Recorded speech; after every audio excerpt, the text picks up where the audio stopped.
Welcome to Intuitive Astrology with Molly McCord. Thank you so much for joining me today as we take a look at the energy of the moon sign. We all have multiple energies in our natal astrology chart, and the moon has special significance. So in this podcast episode, I'm going to talk about the energy of the moon overall, as well as go through what the reigning need is of each moon sign through all 12 astrological signs. Most of us come to astrology with an understanding or a knowingness of our sun sign, which is your solar energy. It is the sense of self that's being developed in this lifetime. The sun sign is usually how you first understand who you are, what you're about, your skills, your talents, your abilities. But then as you progress in your understanding of astrology, you meet your moon sign, your lunar energy force. Luna is the part of you that is private, internal, what others don't see, but is part of how you move through your daily life. It is your emotional world, your inner understanding of who you are, and ultimately it's your needs. This is where you have deeper needs that make you feel secure, loved, understood, appreciated. The moon sign is our receptive ability, how we can receive others, how we respond to others, and also the energy that gives us comfort. The moon sign is where you return home to yourself and understand more of who you are and what you need on a daily basis. So it's vital to understand your moon sign because this is also the energy that other people are going to meet and get to know in you through relationships. Successful relationships are really about getting to know each other's moon signs. Yes, there are other energies in a chart that matter, but again, your moon sign is your energy on a daily basis. So when you live with someone, when you interact with them, when you're sharing yourself, when you're getting to know who they are, they're also doing the same with you based on your moon sign. And this is a very important part of ourselves to really dive into and understand. It has the capacity to set you up for more successful relationships, for deeper emotional bonds and emotional satisfaction, and for harmony, synchronicity, just an understanding of how you move about your life, how you move about every day.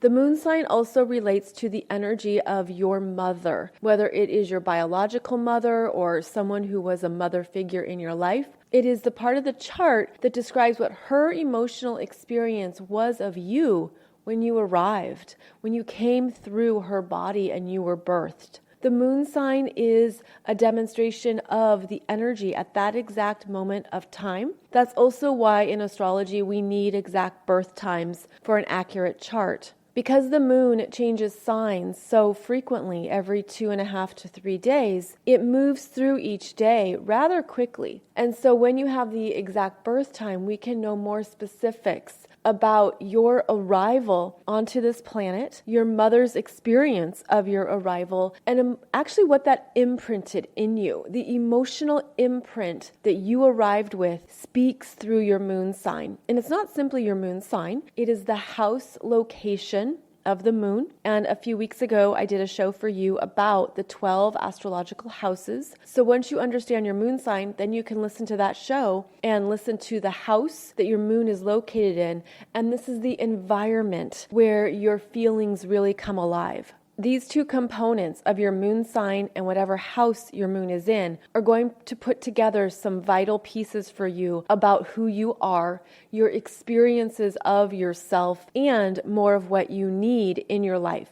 I also have found that the moon sign and the house placement of the moon can strongly correlate to your love language, which is the book by Gary Chapman called The 5 Love Languages. And it's basically what you need to feel loved, how you receive others, how you receive other people into your inner world, how you feel safe. The moon needs to feel safe, how you trust what you feel, how you express what you feel. All these dynamics that make up a very rich inner world strongly relate to the moon sign. And when you can take that understanding and pair it with the 5 love languages, you may receive some more insights into how to have successful friendships, family relationships, partnerships, etc.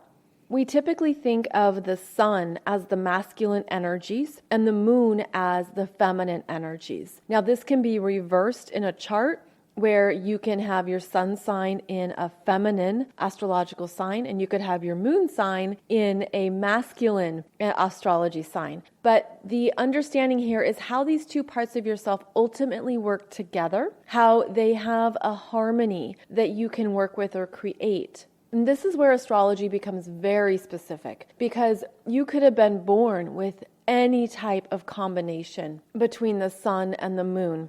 And the more that you know this in yourself and you understand this in yourself, again, the more you're going to understand what your needs are and more of who you are in this lifetime. I also think this is one of the ways that astrology can be self-validating, where you learn about your moon sign and your sun sign and other parts of your chart as well, and only you can verify what it means for you, what has shown up in your journey, in your world, how you have behaved, what your intentions have been, what has come out of you. There's a lot here that's very personal because there's so many different ways the energies can be expressed. And that's why the moon sign is vital, because again, it's something that you really know, that only you know, and that you're meant to see in yourself to really go into more of your own emotional imprint. So I'm going to journey through all 12 astrological signs and what they mean when your moon is in that sign. And I hope this helps you understand more of who you are. Of course, this is just a brief overview, and there are various books on moon signs that you should certainly check out if you're interested, and especially if the moon is prominent for you in your chart, meaning it is strong in your energy field. It is very alive. It's receiving a lot of aspects. It's very powerful in its needs to express.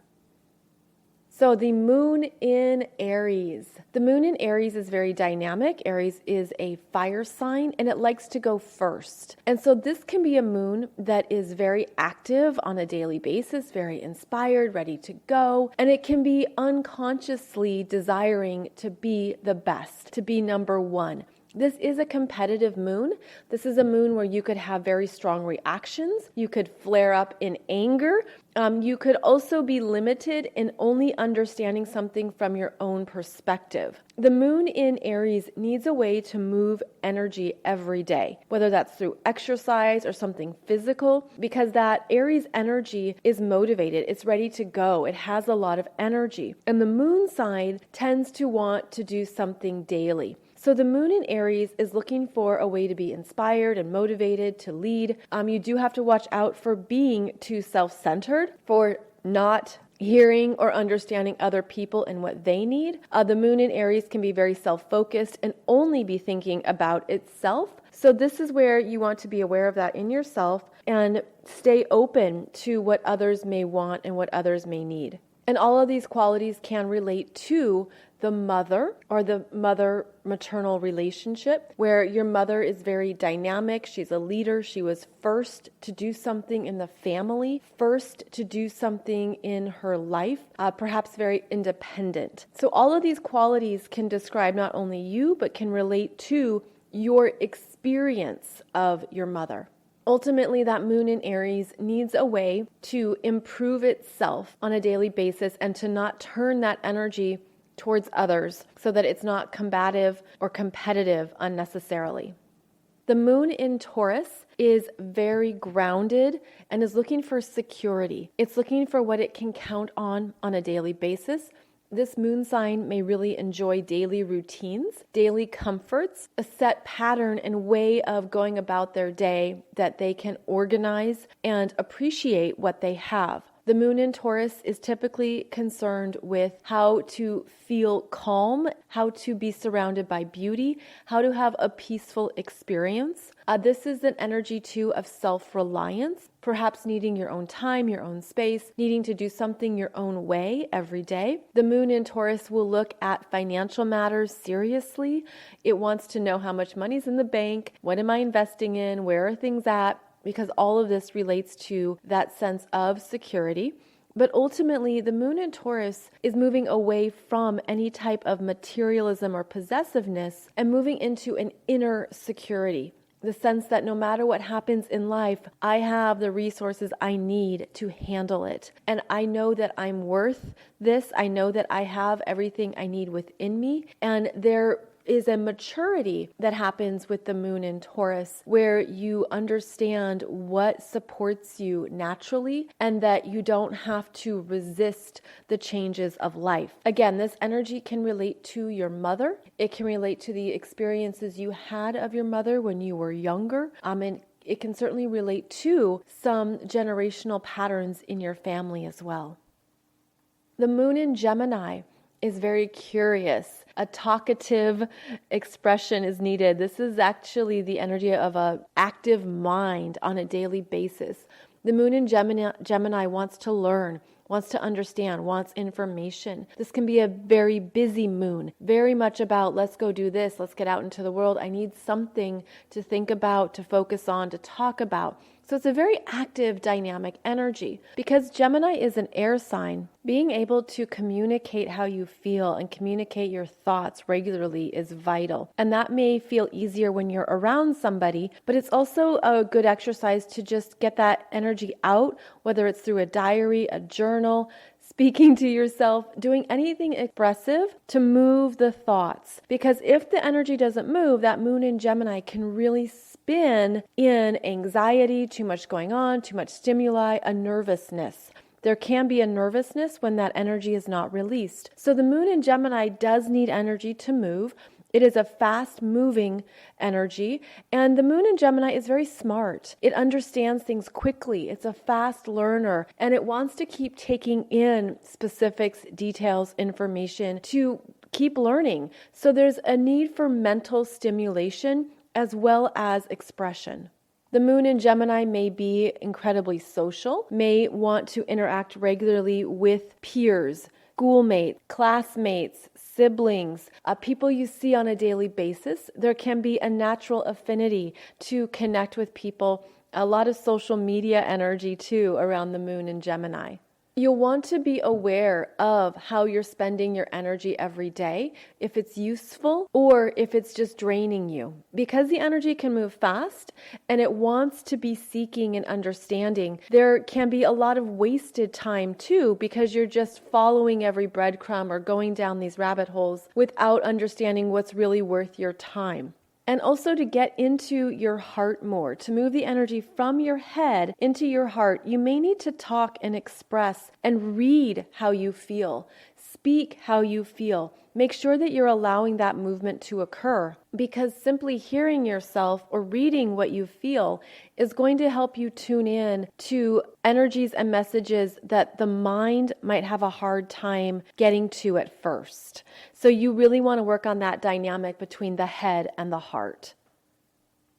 The moon in Cancer is a very open energy. This is where you want to connect. You want to feel people. You want to feel into yourself every day to understand who you are and what you're experiencing right now. Because Cancer is a water sign, the moods change, the feelings shift, things come in and they come out, and you can feel different on a daily basis. There can be something about your inner world where emotions are moving through you quietly, softly, and other people aren't aware of it. The moon in Cancer tends to have a deep internal experience, and it's looking for emotional safety, emotional security, a sense of this is where I belong. And the moon in Cancer relates to family, your home environment, what you need to feel quiet and private at times, because that energy wants to retract. It's where you maybe need time to process through a feeling before you express it or before you share it. The moon in Cancer has been trained from a young age to pick up on the energies in an environment, to sense what's going on or to sense what's happening around them. This could have been a survival mechanism when you were younger. There could have been something in your family that required you to really internalize some experiences and some feelings. So as you mature, that moon in Cancer is being asked to not be defensive, to not feel too vulnerable, but to stay open to the flows of life and the flows of your feelings as they come through for you. You're being asked to take responsibility for how you feel, to know that you are in charge of it. You're the one who can support yourself and essentially mother yourself. And so this could be one of your strong emotional imprints, is that you're here to mother yourself in your lifetime to hear what your feelings are, to hear what your needs are, and to give those to yourself without blaming or expecting anyone else to provide them for you. The moon in Cancer wants a nest, wants a place to nest into their feelings, into their inner world. And this is where you might even have a hard time expressing how you feel to others. So part of your maturing in this lifetime is to feel strong in how you feel and to share it with people, to not keep it too internal or hidden, and to know that people who love you, support you, cherish you, want to know how you feel. The moon in Leo is very strong and expressive. This is the energy of creativity, self-expression, needing to be seen, wanting to feel appreciated and respected. This is a very strong placement for the moon. It is stable, it can be stubborn, it has a need to do what it wants and to be inspired. Leo is a fire sign. There is energy here, there is motivation, there is desire, there is a need to do something that feels good and that you can also be in charge of. A Leo is a leadership energy, and so there's a desire here to do what you want your own way, and it can even be that you resist other people's input. There's a sense of, I am the commander of this part of my life, or I know exactly what I want here. That moon in Leo can also have a very loving heart, and it wants to give and receive love. That's very important. When the Leo energy has matured, that it's not simply about what I receive from other people, meaning recognition or compliments or just acknowledgement. This is where that moon in Leo has a very strong, well-developed, courageous heart and wants others to feel love, wants others to feel good. The moon in Leo can be very proud and have a lot of pride, perhaps excessively. And the moon in Leo could have learned how to wear masks when you were younger. The masks you wear to feel loved, the masks you wear to get attention, what you learned about how to receive love early on in childhood could be something that comes up to you as you mature, because you understand that moon in Leo was performing. And so you want to go deeper into what you truly need to feel validated, to feel respected, and to feel acknowledged. The moon in Leo can also relate to your mother and having a strong mother in your life, whether her personality is exemplified by the Leo energies or that's how you experienced her, was that she was very much perhaps the leader of the family, or she was in charge, she was creative, she embraced what it was that you needed when you were younger. Perhaps she was the first person who really saw you, or who encouraged you to be expressive, to be creative, to understand your talents. Conversely, this moon in Leo could have experienced the opposite, where you did not receive attention or validation that you needed in your family or from your mother, and that set up another way to get your needs met, other things you would do for attention or to feel acknowledged. So you want to look at this for yourself to see how that moon in Leo was expressed in healthy ways, or perhaps showed up as the masks you realized you needed to wear to feel loved. The moon in Virgo has a driving need to organize, manage, improve, and correct anything in its environment that it doesn't need. This is the energy of refinement, being able to cut something out, understand what is needed, what is not needed, and to organize what is in one's environment. And this also includes your internal experience. It could be that you really want to hone in on the exact issue. You're looking for what needs to be improved, what can be healed, what can be changed around into something useful. The moon in Virgo tends to see its daily world through a practical lens. What is essential? What is supportive? And what do I need in order to feel healthy, to feel strong, to feel like I am improving what's around me?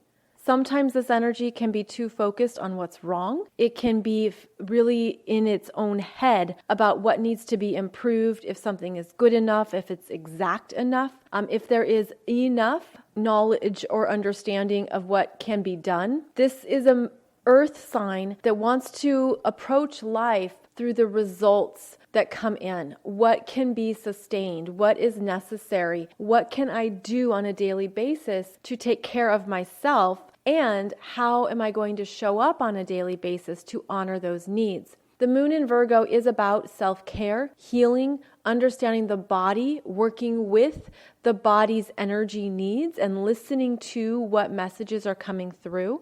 It's important to have that connection to yourself and to be aware of your daily routines. Your daily routines could be something that ground you, that give you a sense of order, and that support your energy on a daily basis.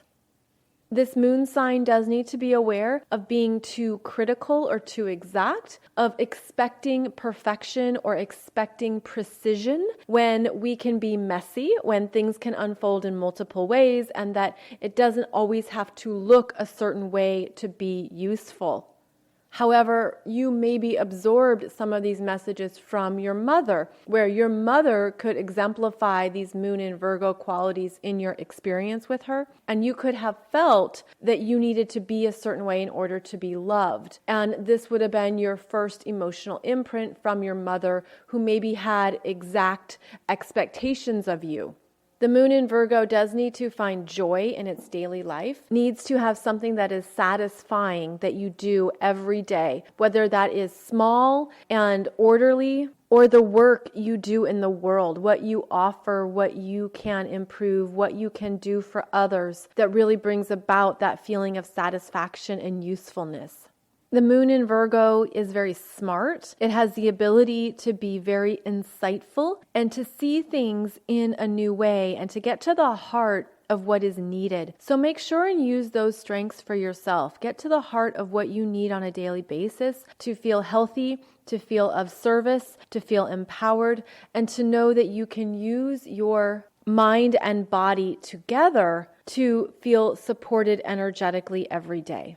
The moon in Libra has the driving need to relate to other people, to cooperate and to share, and to talk about how it feels. The moon in every air sign is about what we say, what we communicate, and how we can then understand ourselves and what we need through those thoughts.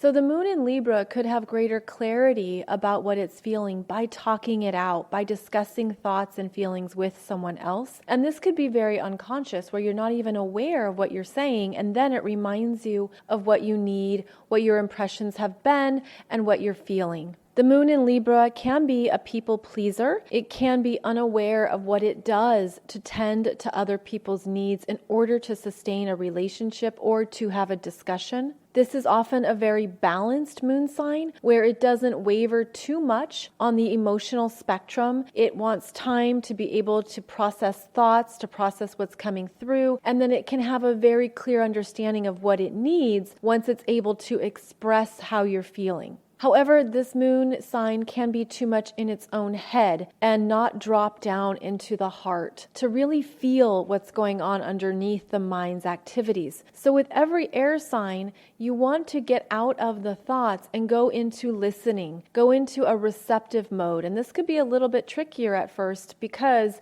it's taking you out of that comfort zone, but it's asking you to really hear more of what's in your heart and perhaps what you need. The moon in Libra could have a hard time putting itself first. It could be so aware of other people, of what's going on in its environment, of what to say that sounds right or that gets people's respect. There can be an unconscious drive here to be appreciated or to feel good from other people by doing or saying what you think other people want to hear or what you should do to preserve the conversation, the relationship, the friendship, the connection. So the moon in Libra is gifted with understanding others, having conversations about feelings, being aware of the importance of speaking and sharing.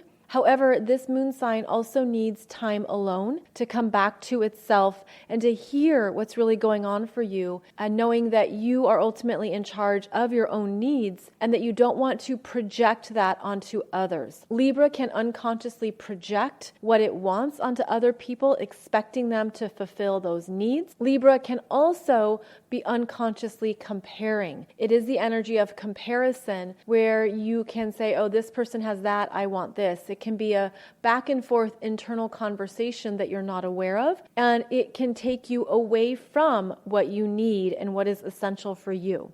So be aware of any of those messages around comparison, and keep in mind that this could be an emotional imprint that you've been dealing with since childhood. This could be something that your mother was demonstrating for you, or that she always made you aware of other people. What will they say? What will they think? Etc. And essentially it could have taken your energy out of your own aura. So call it back. Know that that moon in Libra is beautiful at sharing with people and establishing relationships, but make sure you're also finding what you need in your relationship with yourself. The moon in Scorpio tends to have a very intense emotional desire, and you feel things powerfully. In fact, you often feel them at a deeper level than most people. People aren't even aware of all the emotional intensity that you pick up on, that you're processing, and that you're working with. And yet this is something that you are here to master, that you're here to really understand the power of your inner world and what comes up for you to dig into and to understand. The moon in Scorpio can be excellent as a counselor, a therapist, a healing guide who helps go into what messages are really being triggered within. The moon in Scorpio is about understanding the wisdom of deeper powers and what those messages are telling you about your own inner workings. You can also be very attuned to other people's feelings. This can feel like you're deeply intuitive or psychic or just aware of what's happening in an environment or what other people are experiencing because you're often tuned in at these deep levels. Again, you see, feel, and sense things that not everyone picks up on. The moon in Scorpio does need to have some type of cleansing strategy, meaning there's a way that you move emotions through you and you don't get locked in to something, because this is where you can have obsessions, you can have emotional obsessions, emotional addictions. This is where you can really be stuck in a feeling and not know what to do with it. But the journey of Scorpio energy is always about transformation, how you take ownership of how you feel and you don't simply attribute it to other people. Scorpio is where we can unconsciously be holding energies for others. It's where we can have a sense of what others might feel and sense and then think that you have power over them. And it's important to remember that all the power is within, and to look at how these emotional power dynamics influenced you when you were younger. How did that leave an emotional imprint on you, either through your mother or your family or just your early childhood experiences? The moon in Scorpio can be stuck unconsciously in some of these dynamics, and then you might find that it's through your own healing journey and spiritual experiences that these truths are revealed to you, and you can then powerfully work with them to free yourself, to remove any energy that you've been holding that's not yours, that you absorbed from your environment, that you absorbed from other people. It's really important for the moon in Scorpio to have a way to move energy and to think of it as that Kundalini rising, to rise out of those deeper, darker places and to look at your own mastery, to look at how you are capable of really transforming into a higher state of emotional expression. And as you do this work, this deep inner work, you can start to feel untangled from things that used to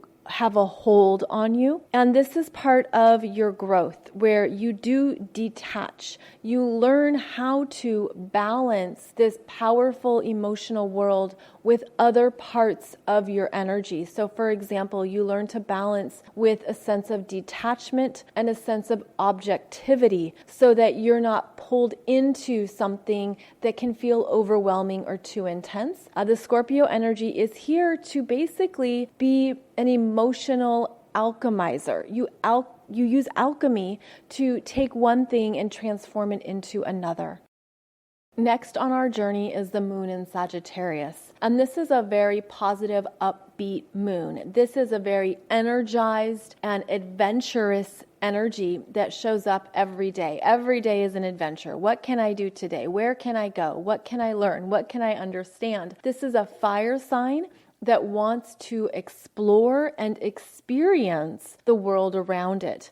The moon in Sagittarius can also feel things in a very deep way, but it's often exaggerated or in a bigger way. You feel things right away, you're ready to go, you're energized, and then the energy changes and shifts, and perhaps you have moved on to the next experience. The moon in Sagittarius can have a restlessness to it. It maybe wants to have a sense of independence, to be able to do what you want every day, and to have someone that shares the adventure with you in terms of relationships and in terms of friendships. The moon in Sag is often wanting to have interesting, higher conversations to understand and learn more about who you are and what you're experiencing in this lifetime as a form of your soul's growth. This moon sign tends to experience roller coasters as well in the emotional world, where you can be up and then go down and down. There can be an exaggeration of feelings. There can be a sense of overwhelm, or that things feel really big and then they feel really empty. So what you want to do is find that medium. Find a way to internally stabilize the roller coaster or the ride that you're on, so that you remember that you're in control of it ultimately, and you can find the gifts in the highs and the lows. Now, the moon in Sagittarius can have accumulated a lot of information and be very aware of one's opinions and have a sense of what guides you in your life. These are my opinions. This is what I believe. This is what's correct for me.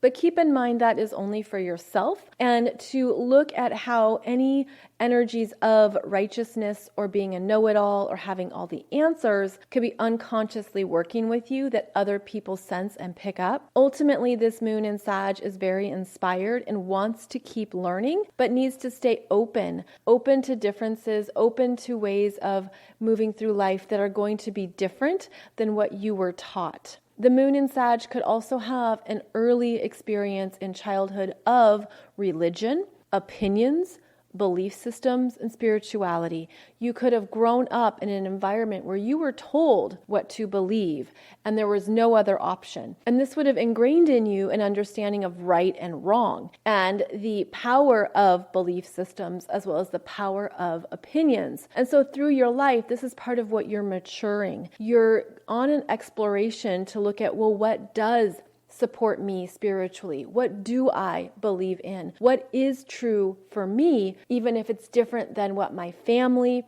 my ancestors, or my community told me to believe? So the moon in Sag often has a journey around what fits for them spiritually, and often a stepping away from those family dynamics that no longer resonate, and that ultimately you're here to expand them. You're here to offer more to your soul group or to your family. The moon in Capricorn is a very stable, secure daily energy. This is an earth sign that wants to make things happen. It can be very industrious and very focused on your daily duties and responsibilities. The moon in Capricorn is often ambitious, and it has many things it wants to work on, manage, or create that drive you every day. The moon in Capricorn also has a strong sense of responsibility. And when you were born, you could have even felt that you were mature. You came in with a maturity beyond your age. You had a sense of duty or responsibility. You understood more about what needed to be taken care of in the family. And so often I find that the moon in Capricorn individuals could have felt like an adult. Even when they were a child, you could have been an adult to one of your parents, or you could have been the one with more responsibility, or just you took on that in the family. The moon in Capricorn is very focused on creating a life that's stable, that is respected. And this is important. You could say it's important to every moon sign is to be respected, but that moon in Capricorn really wants to be taken seriously and approaches life from a sense of what can I do today that matters.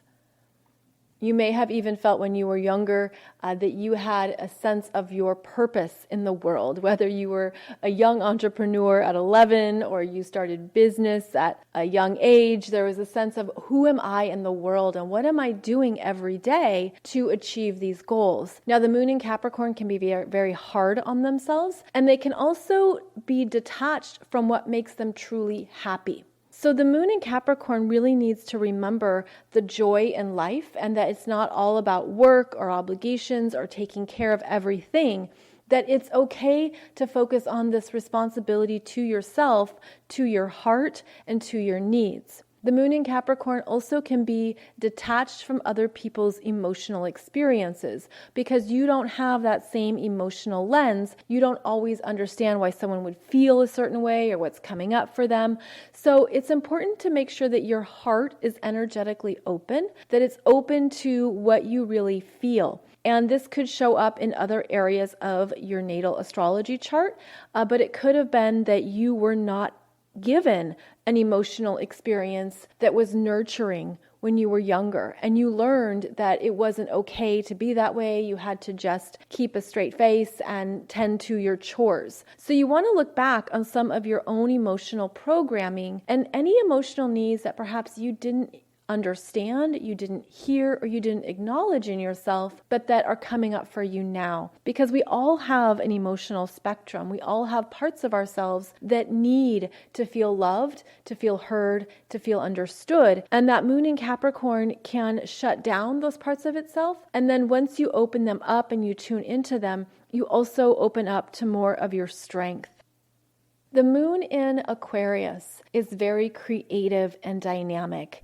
This is the energy of wanting to do something different, wanting to make a difference, maybe wanting to be ahead of the curve. Perhaps you want to be the one who has a very unique style of dress. You want to be an individual. There's something expressive about that moon in Aquarius that really wants to be yourself, to do self-acceptance exercises, to be aware of how you are an individual and to not feel like you have to blend in with the crowd or that you have to belong to something bigger than yourself. Although many moon in Aquarius individuals tend to find their tribe outside of their immediate family. And that first sense of a tribe would be a group of friends or perhaps one good best friend, someone who really sees you. And this is a prerequisite for the moon in Aquarius as it matures, in that you want to be with individuals who are strong in who they are, just as you are strong in who you are. And you can have some very expressive, accepting conversations and discussions about what you feel and sense in yourself and in the world. The moon in Aquarius can be perceived as misunderstood or quirky at first, but often it's simply because you have a unique process. You have a different way of moving through things. You need your space, you need your independence, you need your ability to do things your own way. And so as an air sign, you need to have a thought process, perhaps a communication style, or a way to move things through your brain that gets it out of your mind. And just like the other air signs, you can really hear what you feel and hear yourself think when you express it. So there's something about the exercise of talking, speaking, writing, doing anything that gets your mind. It's like it releases the pressure of the mind and you can start to open up to more of what you need and who you are. This moon in Aquarius could have had a very unusual childhood. There could have been something different about your mother, about your family, about your immediate environment that felt like you were ostracized or set apart from the collective. And it could be that there's something in you that got stronger because of that type of an upbringing. The moon in Aquarius is here to be contributing to the future. It is very much about where are we going? Where am I going? What inspires me every day? What is my vision of my life? And when you tap into that, you can be very clear in what you are developing and what you're creating in your immediate daily surroundings. And the moon in Pisces is the energy of the emotional world coming through in various senses. The moon in Pisces is very much about allowing yourself to feel and flow with what comes through and to stay detached, to not fall into feeling overly sensitive or taking things too personally. Yet that Pisces energy is very much tuned in to the energies of the environment, but also of the world. And this is where you can be unconsciously picking up a lot that isn't yours, that can weigh you down, that can feel heavy. And the moon in Pisces is actually looking for how to hone in on its intuitive mastery and how you can trust what you feel, how you can pick up on an understanding and allow that to be enough for you. It doesn't have to be processed or accepted through your mind. It's just how you feel. And these can be very big messages at times, and it actually opens you up to your creative world, how you express yourself artistically, how you allow yourself to spiritually grow and develop, and how you understand that all of this is part of your power. The moon in Pisces is very private and it needs alone time. It wants to be by itself. There can be melancholy.